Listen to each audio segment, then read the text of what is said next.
সুরজিতের গান, গল্প ও কবিতার আসরে সকলকে স্বাগত। আজ শুনুন একটি অনিন্দ্য সুন্দর কবিতা, মধ্যরাতে ঘুমন্ত শহরে। কলমে নীরেন্দ্রনাথ চক্রবর্তী। একবার, দুবার, আমি তিনবার ভীষণ জোরে তোমাকে ডেকেছি। ইন্দিরা, ইন্দিরা, ইরা। বৃদ্ধেরা শ্লেষার বেগ সামলে নিয়ে উৎকর্ণ হলেন। শিশুরা ঘুমের মধ্যে কেঁদে উঠল।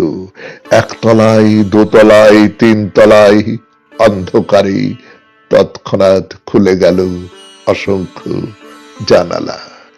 কি ঘুম তোমার! তুমি বাড়িতে ডাকাত পড়লে তবু ঘুমে অচেতন থাকতে পারো। মধ্যরাতে পৃথিবীর তীব্রতম ডাক তাই দেওয়ালে দেওয়ালে প্রতিহত হতে হতে অর্থহীন হয়ে যায়। যাকে ডাকা সে আসে না। অনর্থক অন্যেরা ঘরের থেকে ছুটে এসে বারান্দায় ঝুঁকে পড়ে। একবার, দুবার, আমি তিনবার ভীষণ জোরে তোমাকে ডেকেছি, কিন্তু তারপরে আর প্রতীক্ষা করিনি।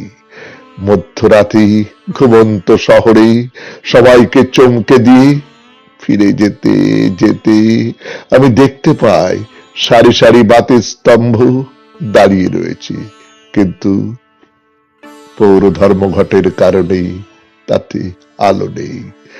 রাস্তার দুধারে ছিটকে সরে যাচ্ছে আলিঙ্গনে বদ্ধ নরনারী। নমস্কার, শুনলেন কবিতা মধ্যরাতে ঘুমন্ত শহরে। কলমে আমাদের প্রিয় কবি নীরেন্দ্রনাথ চক্রবর্তী, উচ্চারণে সুরজিৎ দাস, সেতারে ধ্রুব বাগচি।